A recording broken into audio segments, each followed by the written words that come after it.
Hello, Soundies.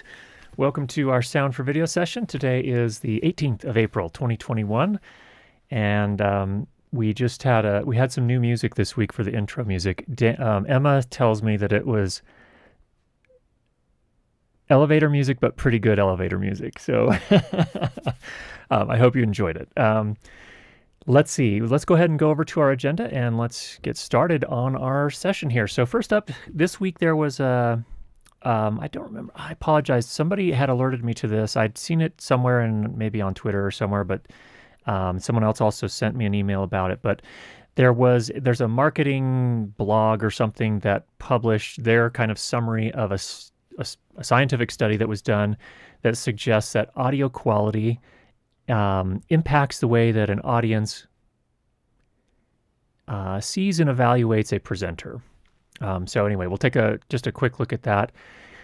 Actually, I'm just going to summarize it because I don't have copyright to show the blog here, but just some interesting results there. Nothing terribly surprising for soundies, but just an interesting thing. And then I want to talk a little bit about order of operations when you're cleaning up dialogue audio. And this is based on an article that was published on the Isotope blog by a fellow by the name of Mike Metlay.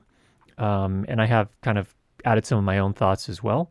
So we'll run through that, and then we'll go to our question and answer. So first off, this study on audio quality and audience reaction, I put a link for it down below. So if you want to go read the summary from a marketing perspective, and we also put a link for the original journal article, the actual scientific study. That one's behind a paywall, unfortunately, so I haven't had a chance to look at that one. But the marketing summary was essentially... And let me just kind of refresh my memory here real quick. The title was "High Quality Audio Makes You Sound Smarter." And I think that's a little bit of a stretch for them to summarize it that way, but the idea is that they played a physics lecture or presentation to some scientists, and they randomized whether they got to hear the what they call the high quality audio playback and low quality audio playback. And the way they defined quality audio playback was that in the low quality playback there was distortion, and in their terms echo, so reverberation. And so the kind of the finding was in essence was that there was I think they cited a 19% difference. In other words, so the overall quality of the talk as rated by the audience was 19% better when the audio quality was better. So in any case, it was kind of an interesting thing. Now, I don't know what the actual study says, and when you have a marketing person, and I'm not pointing fingers at marketing people because I do actually work on my day job in marketing sometimes, but all I'm saying is that I'm not sure what the exact article said, but the basic upshot appears to be obviously audio quality impacts, I would say, your credibility as a presenter. So definitely something to consider there. So if anyone ever asks you, well, we don't really need to worry about audio. Audio doesn't really matter. Here's a little article you can send over to those friends and help educate them a little bit. All right. We're going to talk a little bit about order of operations in audio repair. This is a question that's come up a lot. And in my Adobe Audition course, for example, we talk a little bit about order of operations. And the interesting thing I've found over time is it depends on which engineer you talk to as to what they say about order of operations. So there is some disagreement about this, but I think there are some things that most people agree on as well. And so I want to kind of run through some of those. So we'll go back over here to our slides. And first of all, one of the principles to keep in mind is that if you let problems persist in your audio, the longer they move through the signal chain, or the longer you wait to fix some of these problems, the worse they get. So if you do some processing and you leave some of these problems in there at first while you're doing other processing, they can actually get worse. So there are certain things you do want to fix first. And more specifically, my take on it is, and I think Mike Metlay kind of makes the same case, is that there are sort of some certain deeper issues or more discrete issues that really need to be addressed first before even you apply broadband noise reduction. A lot of times people kind of just think, okay, let's do our noise reduction first. I think what he's saying and what I'm saying is Well, before you do broadband noise reduction, there are really some kind of more discrete things you need to fix first. And what I mean by that specifically, for example, is if you have any sort of clipping in your audio, that is to say the audio goes up to 0 dB and gets chopped off there, you need to fix that first. That's the very, very first thing, because if you leave that and try to fix it later, you're not going to be able to restore it to the quality that is possible if you do it first. So if you do it first, much better. If you wait till later, you're not going to get, I don't think, the same results necessarily. Number 2, stereo issues. Now, this is not something we encounter a whole lot with dialogue. This is going to be more for stereo recordings. This is going to be more with instruments and things like that. But if you have some really, odd sort of a much bigger delay in one channel than the other, for example, to some extent, that's part of the purpose of a stereo recording. You want to capture the kind of different spatial differences, but if it's really far off, it can cause some problems as well. So if you were doing music instrument recording, for example, or any other sort of stereo recording, and something was, way off, you probably want to take care of that first. So next up, I would take care of clicks and hums. And so I would this may involve some corrective EQ, so a high pass filter perhaps, possibly a low pass filter, any sort of clicks, like really egregious clicks, and then any sort of hum. And the hum sometimes a high pass filter will take care of some really low frequency hum, but if it comes up and it has harmonics up higher into the frequency range, you'll want to use a proper dehumming sort of plugin to take care of those. And so again, once you take care of those, these are all things, again, that I really advocate taking care of before you do any sort of broadband noise reduction. By broadband noise reduction, I mean, for example, if you're in Adobe Audition and you have the noise reduction plugin, that's a broadband noise reduction plugin. Or even in Isotope RX, the vocal, or they call it vocal, or I can't remember if it's dialogue or vocal noise reduction. That's a broadband noise reduction as well. So probably you want to take care of these before you apply that. Then after all those, then I would go into the broadband noise reduction. And you can also do, and this one's a little bit more subjective, but let me actually jump ahead here. Spectral denoising is another tool that's really cool. It's available in Adobe Audition, it's available in Isotope RX, it's available in a whole bunch of other apps as well. But basically what you can do in that case is you can go into the spectrogram and you can identify specific sounds. So for example, if I have a bird chirping in the middle of a dialogue line, and while I love birds, I didn't want that bird chirping right in that particular spot because it kind of competes with the dialogue, you can actually basically use a paintbrush to kind of clean that up. And that's a spectral denoise. I think that one can actually also be done before the broadband denoising, potentially. It just really depends, and you may have to experiment with this one. This is where I feel like things get a little bit more dodgy and a little bit more subjective, but in any case, there's some thoughts on that. And then finally, and this one I think is, I listed it as number 5, but I think this can move a little bit as well. A lot of times I'll do my de-breathing or breath control a little bit later in the signal chain after I've done the compression for loudness normalization. And the reason I do that is it's typically not going to affect any sort of loudness normalization you've done. Just what happens is that when you do compress your audio and bring the transient levels down, the transient peaks down, and then you push everything up to get it to your loudness target, a lot of times what happens is the breaths becomes very, very prominent. And so that's a point at which I can really hear and kind of tune in how much I want to attenuate those breaths. So this is, again, I listed it as number 5, but I think this one can move around a little bit more. And in my case, I think oftentimes it makes more sense to do this after the compression. De-essing I typically do during the compression phase as well, just because that's where sibilance becomes more prominent oftentimes. If it wasn't a problem before the compression, sometimes it can become a bit of a problem after the compression, just because if you're using a broadband compressor, it's going to mostly be compressing the lower to mid frequencies and not touching those upper frequencies as much. So what'll happen is you'll pull those lower frequencies down and then you'll push everything up, and then suddenly these higher frequencies, some of the sibilant frequencies, start to sound more prominent. So a lot of times I'll handle that during the compression phase as well. And in fact, in Isotope Nectar, which is what I typically use to do a lot of that work, you can put both a compressor and a de-esser in the same chain and kind of apply them at the same time. So as I'm doing that compression and kind of previewing it and hearing what's happening during the compression, then I'll turn on the de-esser and tune that into where I need it as well, so that in that case, I'm really getting sort of I'm kind of putting them together and managing both of them at the same time. So as I compress and I get more sibilants, I can also bring the de-esser in to manage the sibilants as well. All right. I would also then, like if you're going to do any sort of sweetening, I kind of see this as one of the last steps along with doing the headroom and loudness. And let me just talk about each of those in turn. Here's where I would do any sort of, well, I mean, I guess this kind of falls into two categories. A lot of times you can do EQ just for correction, just to kind of manage any potential issues. So for example, if I'm getting a really strong mid-rangey kind of resonance in somebody's voice, this is where I would want to do that now before I do the compression. And then I might do another round of EQ to sweeten things up a little bit more after the compression, just depending on the situation. But in most cases, I don't do a whole lot of, mostly I do subtractive EQ when I'm working with dialogue.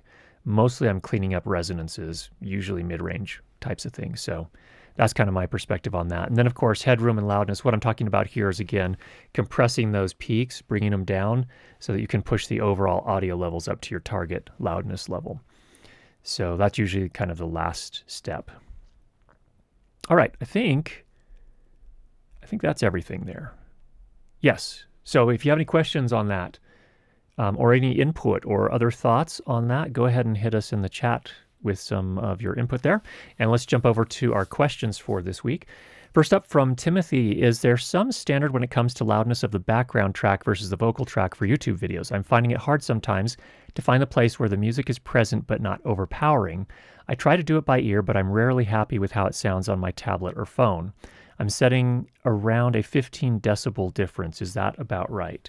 That's a fantastic question, Timothy. And unfortunately, using numbers like that, it's going to really depend on the vocal track or the dialogue track and the music. It just depends. 15 is a fine place to start, but I think it would be, it's really helpful. Thanks for that, by the way, Joe. It's good to see you here today. It really depends. So I have a little something prepared here in Audition, and let me just go ahead and play this back here for you. And I'm going to have to ride the levels a little bit just because it's going to be so loud out of the gate. So let me just come over. You get a behind the scenes here. Our Mac audio, we've pulled the fader down already. Okay. Here's where we're starting. Now, no product is perfect. There are two things I want to note here. You could consider them cons or just things to keep in mind. Number one. Okay, pretty obvious. The dialogue is buried in that. So we might just come here to the music track and just pull that down. So I'm going to pull that down 15 dB just to kind of give us a sense for what that does for us. So there's 15 dB. Let's play some more. And I attempted to plug in more than 2 NT USB minis into an old USB 3.0 hub I have. That worked fine. Okay, that's better, but that's still very much competing. So I'm still not getting the separation between the two. Again, the music needs to sit in the background. So what if we go crazy and go maybe minus 30? Let's see what happens there. But when I tried to plug in more than 2, then it wouldn't work. So I don't know if we just saturated that hub or the USB bus. Okay. That's better. I can definitely hear the dialogue better, but I've basically lost the music. Like the music is sitting so far down, it's really kind of hard to even know it's there. And that can be an okay way to do it, but I actually prefer generally to use, here's a kind of very quick and easy way to do it is using an equalizer and to essentially cut into the music in the spot where the dialogue sits. So most of the dialogue, in terms of what we can understand, what really kind of makes dialogue stand out is going to be in the mid-range here. So I've got a massive cut here at 1000 hertz or 1 kilohertz. And I made it very, very wide. We've got a Q of 0.7. I pulled it down by 9 dB. Let's go ahead and listen now and see how that changes things. I'm going to kind of toggle this on and off. So you're going to want to watch this green button right here. When it's green, it's on. When it's black, it's off. So here we go. I'm going to go back to the start. And we're going to start with it off, and then I'll turn it on and toggle it. Now, no product is perfect. There are two things I want to note here. You could consider them cons or just things to keep in mind. Number one, when I attempted to plug in more than 2 NT USB minis into an old USB 3.0 hub I have, that worked fine, but when I tried to plug in more than 2, then it wouldn't work. So I don't know if we just saturated that hub or the USB bus or whatever it was, but I had to plug the other 2 USB minis, but I had to plug the other 2 microphones into separate USB ports. Okay, can you hear that? So it's kind of an interesting difference there. So if you just use the fader to pull the music down, at some point you're just going to lose the music altogether. But if you use this EQ, what happens is a lot of the low frequency energy of the music and the high frequency energy of the music is still there and gives the perception to the audience, okay, I'm hearing this music in the background. I can make out some of the, the low frequency energy and the high, they're not thinking of this in conscious terms necessarily, but they can hear the music a little bit better. And at the same time, you can still very much hear the dialogue. So this is a very crude way of doing that, but it works. And, the more sophisticated ways of doing this is to use a sidechain compressor so that when the voice is present, so when the person is saying something, it will compress the music more. I don't typically like to do that so much with a broadband compressor, but the multiband compressor, it works pretty well. And what a multiband compressor does in that case is it essentially does this EQ dynamically. So as a person talks, it then pushes down a really wide band around 1 kilohertz-ish while the person is talking, and then releases it and lets go and doesn't apply the EQ when the person is not talking. So those are some ways you can really kind of make this work a little better. And this is Timothy, this is a great question because it's something that people struggle with a lot when they first start mixing the two. So that's how I would approach it here. This is where you have to use your ears. How much I would not be afraid with music, and I know musicians are going to probably cringe at this, but it's okay to cut pretty massively into the music because, again, for this particular piece, what we're really trying to do is we want the music there for emotional impact or for whatever you're trying to accomplish with the music, but it really is the dialogue that needs to be heard by the audience. So you have to be very careful about that as well. So, okay, cool. Thanks, Timothy. I hope that made sense and hope that was helpful for that particular question. Next up from Alex, did a few shoots with the Deity Wireless and it is better than I expected. Good, adequate quality. Which lavalier would you use? DPA 4060, which I dream about, or a Countryman B6 that you said can replace the boom mic? Any other options? Alex, that's a good question. It depends on what your budget is, of course. I would say that I felt like there were better results with the Deity WLAV Pro microphones. I have a Micro and just the WLAV Pro. Those were actually better microphones than the included microphones with the Deity Connect system. But if you do want to move up to something even more expensive, of course, the DPA 4060 is a great option. The B6, Countryman B6 is an interesting one. I do like it, and I do have one that I use it. It's very easy to hide because it's the smallest microphone I own. It can have a tendency to sound kind of boomy if you do place it on a man's chest in particular, but can be boomy on anybody's voice. So there will be some EQ probably required with that. So it's a good choice as well. One of my favorites for kind of the overall most natural sound when you're attaching it to somebody's chest that I found more recently is the Shure Twinplex, the TL48 in particular, I really like. And I've done a review on that if you're interested in hearing what that sounds like. You can find that over on my main YouTube channel. Just do a search for Curtis Judd Audio Shure Twinplex. You'll find that. Sorry, Curtis Judd Shure Twinplex. Should pull that up. So yeah, I think the Twinplex is probably my favorite for most voices, but I also still very much use the DPA. I actually have a 4160 and Countryman B6, and I use both of those. So all good results. All right.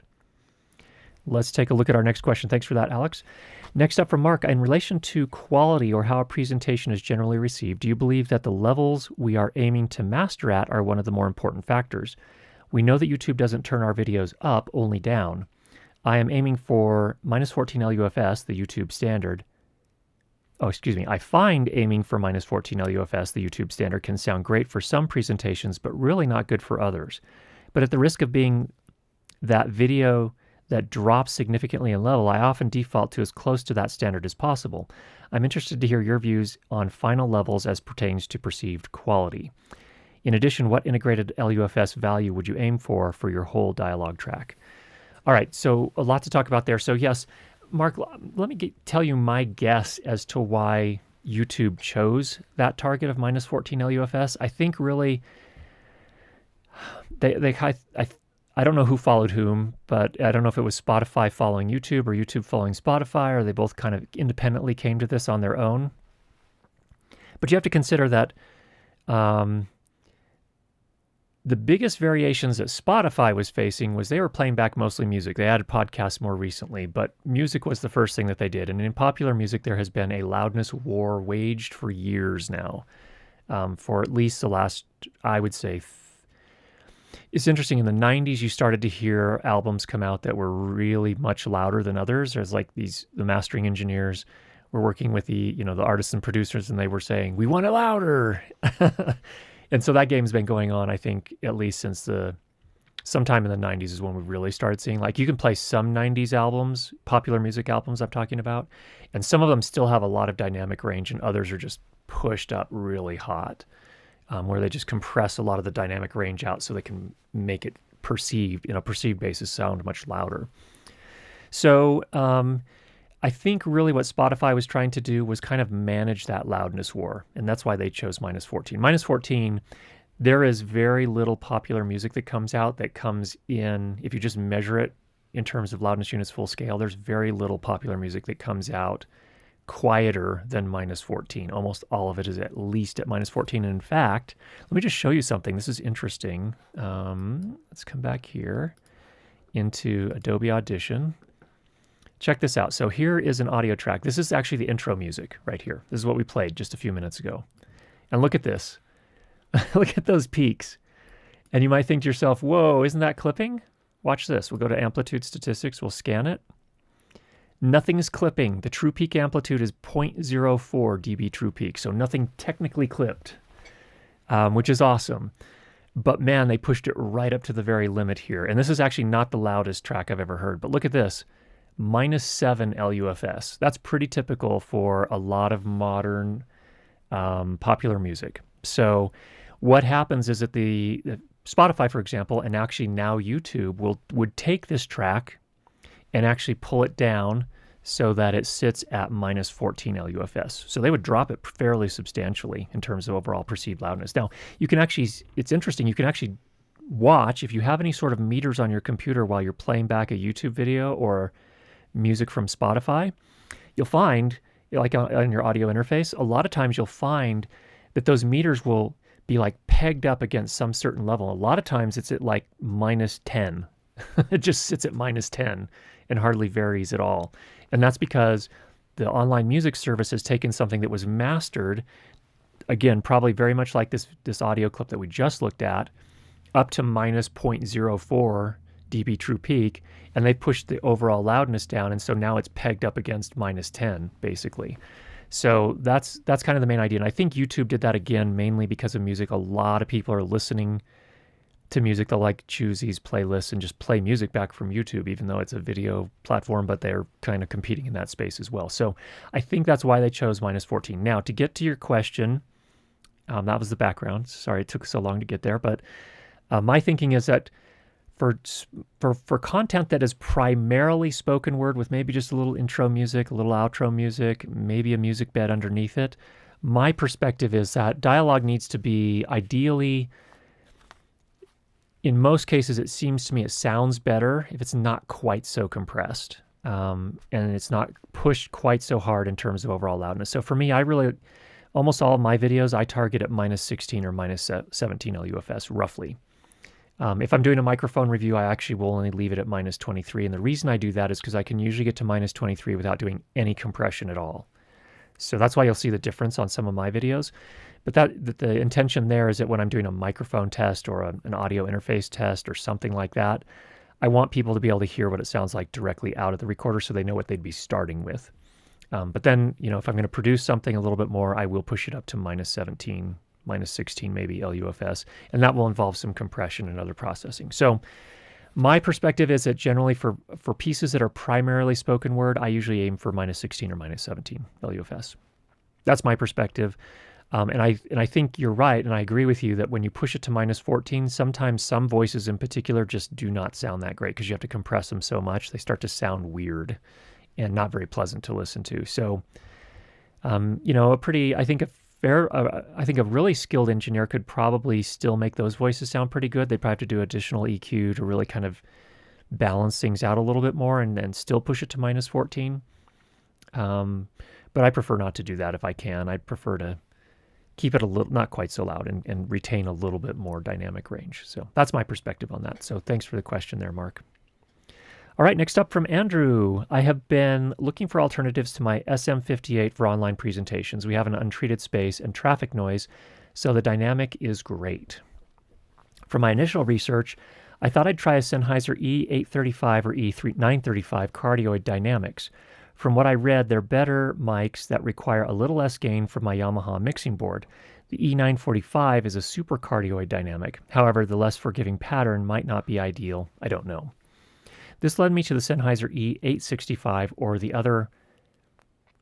the higher fancied E965, and I was hoping that you'd be able to help me understand the characteristics of these handheld condenser mics. I think they are in the same category as your Earthworks SR314. The Sennheiser E945 is a large diaphragm condenser, where the Earthworks is described as a small diaphragm. Can you tell me, are these mics as sensitive as regular small diaphragm condensers or hypers, or do they fall somewhere in between dynamics and studio condensers in terms of room rejection characteristics?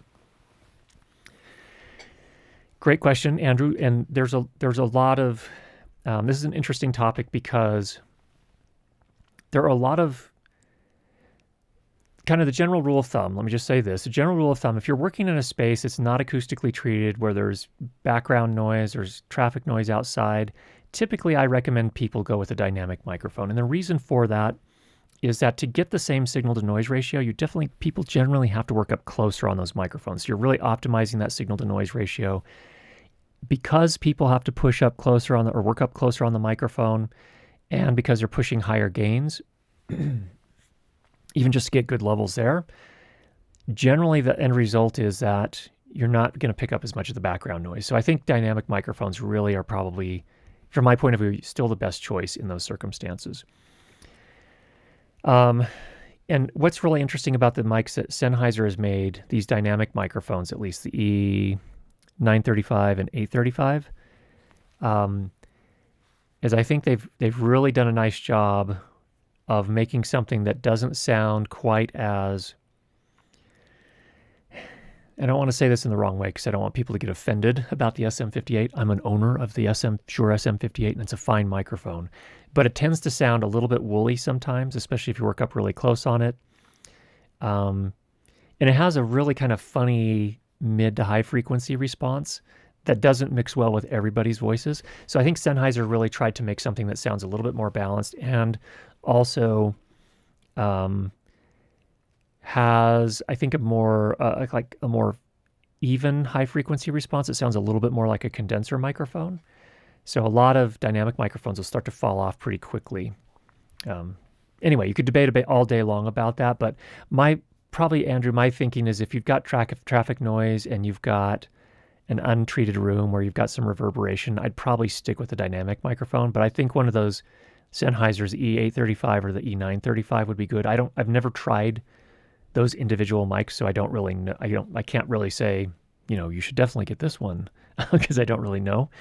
But I would probably stick with a dynamic if you're working in an untreated space. It's just going to make things easier for you in terms of post-processing, most likely. And again, you'd be moving into something that probably sounds a little bit more balanced than an SM58 overall. Now, if you really like that broadcast sound, the SM58 has it. And in fact, the stuff that you've sent me before, Andrew, sounded really good to me. So again, if you want that kind of more broadcasty sound, I think it'd be great to keep working with what you've got. But if you want to upgrade to one of the other dynamics from Sennheiser, I think that'd be a fine choice as well. I'd probably, until you get a little bit more acoustic treatment going, I'd probably stay away from condensers. That's my advice. So, all right. Do you think I'm way off on that? Emma just shrugs. She's like, I don't know. All right. So next up from Philip. I power my Mix-Pre 2 using a USB power bank, which works just fine on its own, but when I charge or power my Rode Wireless Go receivers while they're in use and connected to the recorder, I get interference, which makes it all the way into the actual recordings. This obviously eliminates the possibility of charging and powering the Wireless Go receivers from the same power bank I use for the Mix-Pre. My easy but not very elegant solution so far has been to just use a second, smaller power bank for the receivers if really necessary. For the sake of learning, though, would a battery distribution system be a possible solution for this issue? Great question, Philip. So the trick is that things that are powered via USB some of the power distribution systems will have one or two USB outputs on them, but they're usually they're mostly focused on powering things with Hirose connectors. So for example, a lot of the bag wireless systems, the pro level systems, are using Hirose connectors. So that's mainly what they supply. But yes, they do. The battery distribution systems do typically provide isolation between channels, so you shouldn't get nearly as much. I mean, you can still get some, but they've done a good job on most of the good ones. You know, the remote audio, the PSCs, the audio root, those are kind of the main three that I've encountered. I've used the remote audios and I've used the PSCs and had very good experience with those where I haven't picked up those kind of issues where we get interference between the different devices that are being powered by the system. So yeah, that would do the job. I think in the case of USB, though, you might be better off just sticking with a small separate USB bank for the receiver from the one that you're using for the Mix-Pre. So if the Mix-Pre had a Hirose input, then that would make it a little easier. A lot of them, I don't have it right here. The PSC, I think it has just one USB output, maybe two. On the remote audio, it definitely only has one USB output. So you'd need to look into that. But yeah, that's the idea, is that battery distribution systems, usually the reason people look at them and they're like, oh man, why are these things so expensive? Part of the reason is that they've engineered in some isolation between channels, because that's important to professional mixers where they just can't have that going on. Whereas with USB battery banks, I mean, they're consumer devices, and so most of those manufacturers are like, no one's going to care about that anyway, so just make them without that capability. All right, thanks, Philip. All right, this is not really a sound-related question, but Michael asks, I'm thinking of buying a diffusion filter for my camera for my Livestream setup. It's got a GH5 10 to 25 millimeter f1.7 Panasonic lens. To get a more smooth look, since the camera lens is so sharp. What made you choose the one you have today for your camera live streaming setup and the strength of it?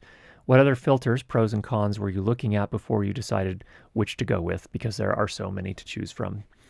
I use just a very light diffusion filter for my live streams. For my produced videos, we use a much heavier diffusion filter. Let me explain a little bit about that. So I'm using I can actually show you one here. So these are in matte boxes. These are the big ones. These are what's their size? 6 by 4.65, I think. So they're pretty big diffusion filters. And I don't know if you can see. So this one is a Radiant Soft by Schneider. Whoops, sorry about that. So this is a Radiant Soft by Schneider.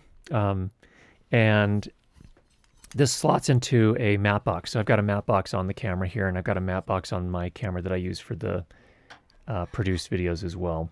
And the idea there is that it does take these really kind of intense 4K images. It resolves so much detail, and it helps kind of smooth that out a little bit. It also has some other effects as well. I think that choosing the strength, and they generally come in different strengths. So the Radiant Soft, I think, comes in like 0.25 up to like 6 or 7 or something like that. The effect that this one has is a lot of times, especially on skin, it will smooth things out just a touch.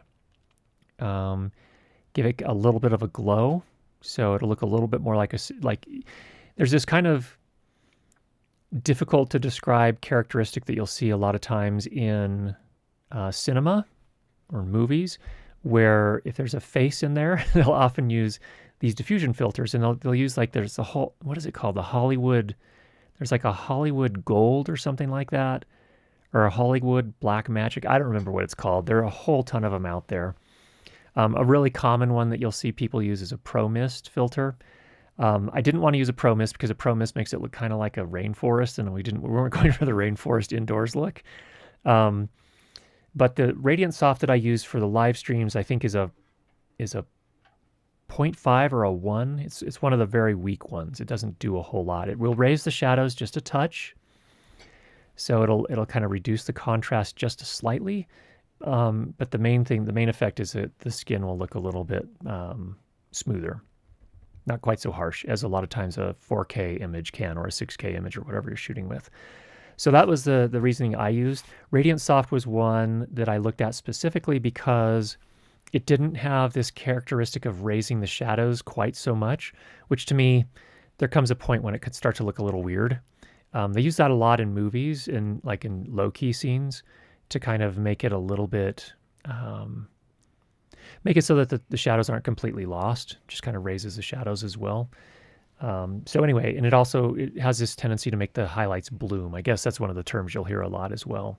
So that's what I use. The Radiant Soft 1 for the live stream, and then for the produced videos, I think we're using a Radiant Soft 3. And we can swap that out. We've got the 1, we've got the 3. I think I got a 4 as well. We almost never use the 4. It's just too strong. And that was just a little bit of an experimentation on our part. The problem is I'm not sure that some of these are made for the smaller cameras. I think they're really made for soft boxes, or sorry, matte boxes. So you've got these big, trays and big filters. Some of them, obviously, like Pro Mist, you can get the kind that just screw onto the lens. And so those are a little easier to come by. But you'd have to check on the Schneiders. I don't know if they make the Schneiders with screw-on type of filters as well. But anyway, so some thoughts there. All right, I think that brings us to the end of our questions. How are we looking out in the chat there? Everybody doing okay? Emma's giving us a nod here. She's going to scour through and see about any questions there. We have some people who did some cool things this week. Oh. W's in the chat. Let's see some cool stuff that people did. Ken Goodwood. The episode I did post sound for has been slowly uploading to YouTube. It's a children's music education series. Very good, Ken. Andre, I recorded the new Bronco engine and interior for agency promo footage. Nice work. Very cool. All right, cool stuff. W in the chat? Yeah. Which means what? Win? Win. Win in the chat. Good job, guys. If later on YouTube doesn't let us put links in the chat itself. Really? Yeah, it's just a protective measure. But anyway, got a question here. Do you have any experience with levelers like Waves Vocal Rider or Leveler in Isotope RX? Could it be a good idea to use it before compression if I have recording with very high dynamic range? Yes. And yes, it could be a good way to do that if you've got something with a lot of dynamic range. I haven't used Vocal Rider. But yes, that basically, it essentially automates the levels for you, so you have less dynamic range. The only thing I'm really hesitant about with those is you kind of have to kind of tune those, and usually I find I have to do several passes, because if you have super dynamic range, a lot of dynamic range, a lot of times it will boost up things that you don't want boosted quite as much as they do. So that's the main thing that I found with those. So sometimes I'll use a leveler. I'll usually do a fairly light pass with the leveler, and then also still apply some compression. But yes, it's absolutely a great way to do it. And it makes it so that you don't have to compress so hard to get to where you need to go for your loudness target. So yeah, it's definitely a great tool. And yeah, just got to kind of tweak it a little bit and play with it some. Next up from Bang's Naughty Bits. Regarding the Rode Wireless Go 2, did you notice a huge amount of buzz noise from the receiver's analog out if it's plugged into the computer's USB port? Not in the test I did, but honestly, I didn't plug it directly into the computer. I had it plugged into a USB hub. If you're finding you're getting a lot of buzz, I'd be curious to know. I mean, if you could tell us a little bit more details, that'd be interesting to hear about that, and which computer you're using, and how much buzz or noise you got. I didn't experience that. I'm using a USB 3 hub, just a really old USB 3 hub that's powered.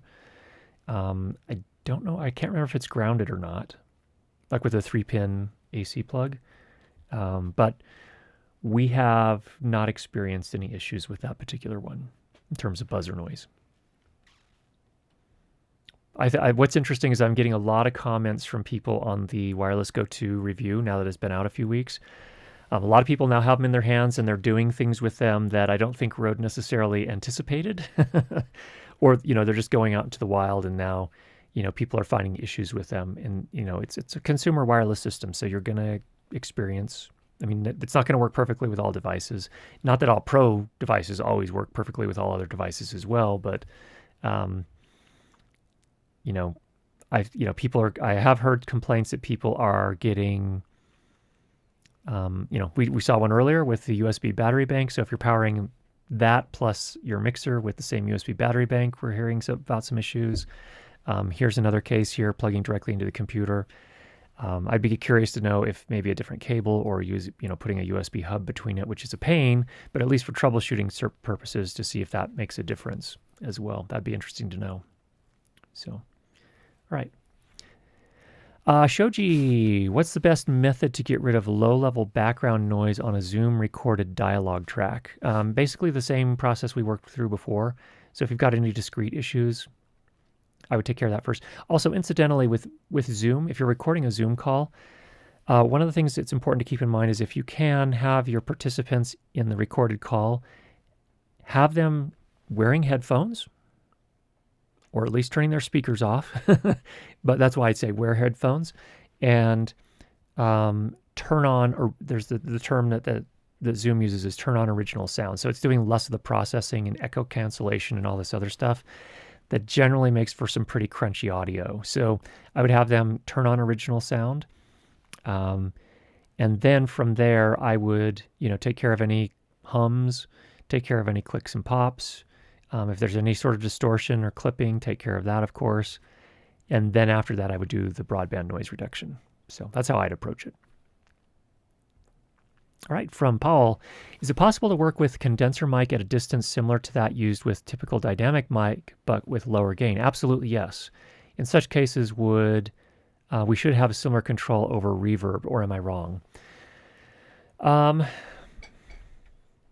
don't know. It's worth a test. It's worth a try. I do find that when you work close to a condenser microphone at a lower gain, you will. Yeah, I think you have to be, my experience is you often have to be a little bit more careful in terms of plosives with a condenser microphone when you're working in really close. So that's something you'll want to be careful of. But I don't know. I don't have a clear answer on that. I think you can potentially, I don't know.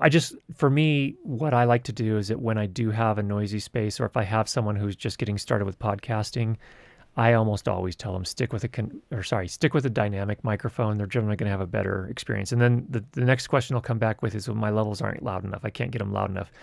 And then I tell them you got to get the people up closer on the microphone and angle the microphone off, to the side just a little bit so you get fewer plosives. Put a foam cover on or a pop filter.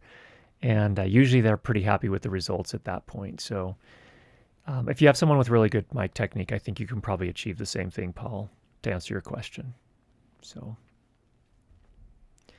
teacher of teachers, on the topic of power for the MixPre 2, if useful for others, Sound Devices says specify nickel metal hydride for your AA lithiums until they fix that oversight in firmware. Oh, great. Thanks for that, Dave. So I guess if you're using AA lithiums, which are kind of new to the market, and actually I just got my first set, and we're putting them to the test right now. They're working pretty nicely so far.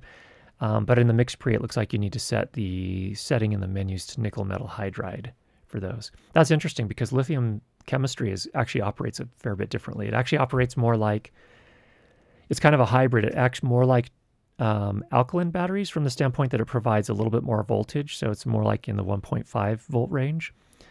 But when it gets low, I think it probably acts a little bit more like a nickel metal hydride. That's a guess. I don't know for sure, but all the chemistries work a little bit differently. And that's why you have to set that setting in your mixers so it knows when you're running low on batteries. So interesting that they say nickel metal hydride. So thanks for sharing that, Dave. Sheriff Logs, how would you send audio to a monitor if you want to do 7.1 Dolby Atmos using Steinberg Nuendo from a Dante card like the RedNet from Focusrite? Should I go analog out from the Dante card into a patch bay out into the speakers, or should I just get a sound card with multiple outputs and an ADAT or SPDIF for more input and output? Wow. Well, I don't know. Sheriff Logs, I haven't done any Atmos mixing yet. I didn't even know. I mean, I thought 7.1 was a separate thing from Atmos. So that's going to show my ignorance in this domain. So I don't really know the answer to that. Actually, can you put the first one back up on the screen, Emma? Let's see if we can break this down a little bit. How would you send audio to a monitor if you want to do an Atmos mix using Steinberg Nuendo? I haven't used Steinberg before, or Nuendo before. From a Dante card, like RedNet from Focusrite. Should I go analog out from the Dante card into a patch bay out into the speakers, or should I just get a sound card? I would probably get a sound card with multiple outputs that can do the monitoring for you. Like, for example, the Apollo series, the newer X series. It's the X6 and above actually can do. X6 can do 5.1, I believe. But again, we're wading into domains that I don't understand. Like Atmos, I don't really understand what's really required as far as monitoring. I know that the Apollo X series can support 5.1, and I think the X8 and higher can support 7.1. But I don't know if that's how Atmos differs from that. So I better stop there so I don't give you bad information. I apologize that I couldn't answer that one. Next up from Mark. Hey, for live streams or voice chat on a PC, my levels are low on most programs, but if I increase the gain, I get lots of clipping. Is there a good way to solve this problem across most programs?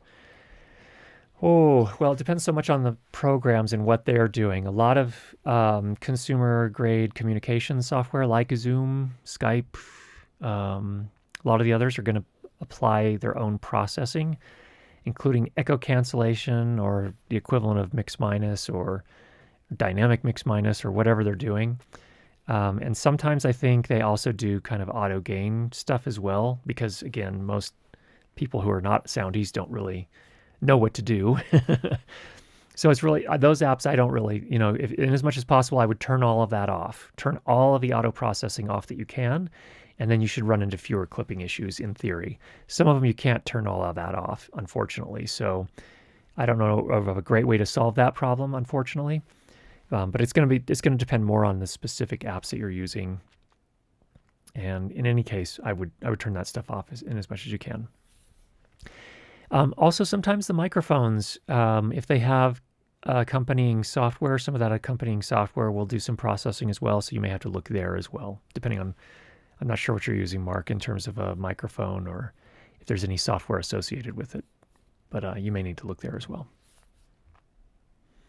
Thomas says, what improvements could Sound Devices make to the next release for the MixPre field recorders? Personally, I would love the 10 and the 6 to have 10 and 6 XLR combo inputs respectively.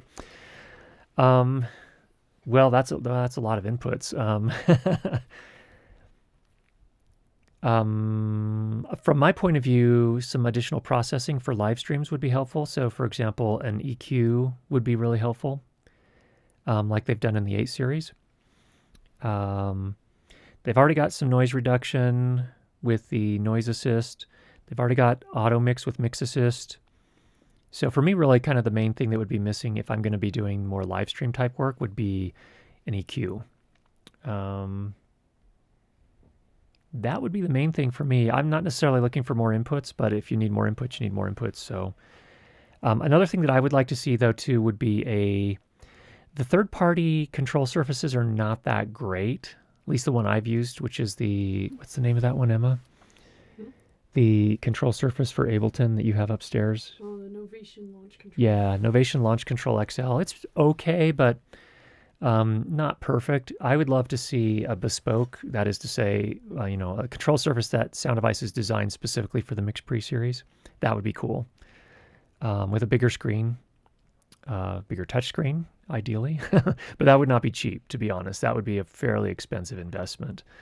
So I don't know that we're really likely to see that, to be honest. That's going to, again, for them, the MixPre is kind of their enthusiast line, I guess, if you will. So I don't know that we're likely to see that, but that's what I would love to see, personally. So And then up again from Thomas. I used the Wireless Go first edition to send linear time code from the MixPre 6.2 to a Red camera, third audio input. Worked like a charm. Are the new units worth the upgrade is my big question. The new Wireless Go? If you need 2 channels for $300, then yeah. In that scenario, I don't think they're, unless you're doing a multicam. Well, no, even then it wouldn't work because you have to have 2 receivers. So no, I don't really see for that use case, at least I don't see a huge advantage, Thomas. If you're looking for other use cases, like if you just want a really quick and easy way to mic up 2 people and get it into a consumer grade camera, like with a 3.5 millimeter input, I think it's worth it then, but probably not for what you're doing there, sounds like. All right. Lean Mocked TV. I'm a newbie and use my MixPre 6.2 with a Sennheiser MKH416 boom. I had some issues with SSHXCHZ, so I tried to fix it with a de-esser. Is there an easy way for it? Yeah, so that's sibilance, and the MKH416 has produces quite a bit of that if you have a voice with a lot of sibilance. It's very sensitive to those higher frequencies because my understanding is because that microphone was designed during the analog recording days where they intentionally sort of emphasized some of those frequencies because tape wasn't as sensitive there. So yes, it's a de-esser is what you would want to use. I don't know which de-esser you're using in particular, but in general, for men's voices, I would start looking for sibilance in about the 5,000 hertz range. If it does have a thing where you can select the frequencies. A lot of times those plugins will have an ability to output the sibilance only, or output the usually it says output the sibilance only or something like that. I would turn that on and run through your audio, let it play through your audio as a preview while the de-esser is doing stuff, just so you can see what it's attacking, and then sweep the frequency up and down until you find it, usually starting around 5,000 hertz and sweeping up somewhere around 10,000 hertz. But with most men's voices, I often find it closer to 5,000 hertz. So when you start hearing, when you have that box ticked that says output, the sibilance only, you'll hear a lot of it. It'll be like shh, shh, shh when it captures it. Then you can know that you're at a pretty good frequency to cut some of that. Uncheck the box. And, then play through it and kind of tune the sound. So kind of, adjust how much de-essing it's doing. In that case, it's going to be gain usually is going to be the setting, or reduction or attenuation. It's going to say one of those things generally. I wouldn't go too crazy. What you can do is go push it really hard, push the attenuation or the reduction or the gain down a lot, and you'll notice at some point that the voice will start to sound like it has a lisp. And then from there, back off a little bit until it starts to sound more natural again. So it doesn't have a lot of sibilance, but it doesn't sound lispy. That's what you're looking for. So that's the main idea, and how I would approach using a de-esser on your voice. Mark, I'd like to see the MixPre 3.2 menus flipped where the menu selector is on the bottom of the screen so I can see the open options without obscuring them with my finger.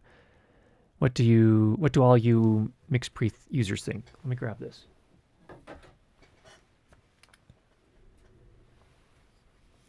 I think a different form factor would actually be nice. I'd like to see it a little bit taller, and I'd like to see this encoder, the headphone knob and the menu selector on the front instead. I'd be okay with it being a little bit bigger if I could have that knob on the front, and that would also give them room for a bigger screen, which I'd like as well. But then I'd like to see the knob off to the side here. So again, as you mentioned, it's not obscuring the screen.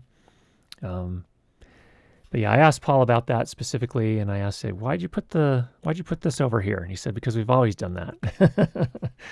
And anyway, I'd like to see it on the front. That would be my big wish. Thanks for bringing that up, Mark.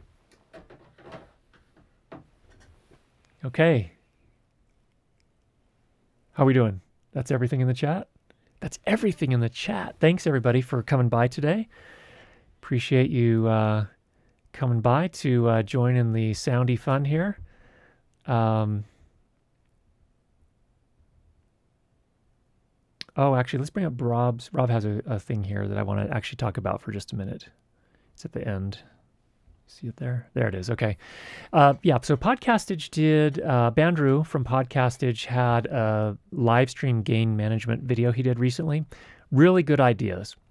And basically his idea was if you do not have, and this is a question that actually came up a few weeks ago, if you don't have a limiter on your audio interface or your recorder or your mixer, what you can do is leave plenty of headroom. So make it so that your peaks come up to maybe minus 15-ish or something. So that way, even if you do laugh, it's still not going to clip.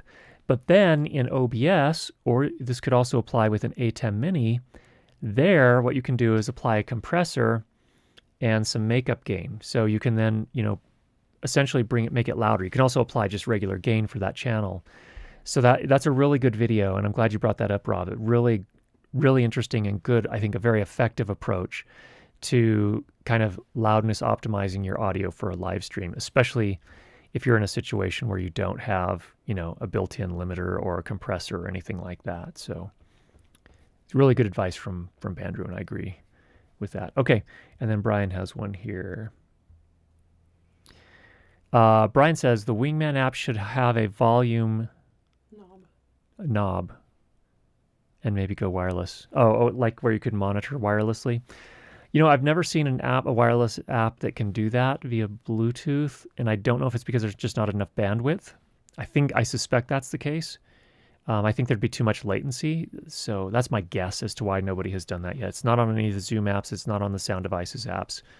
That would be cool, but again, I don't know that Bluetooth really has the bandwidth to support that, and I think that could be the challenge. All right.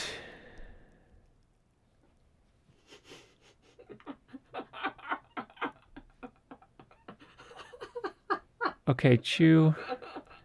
I'm not sure what to make of your comments. Anybody. Anyway, thanks everybody for joining today. I hope you have a great week. Get out there and make some great sound. And we'll talk to you again next time. Take care, everybody.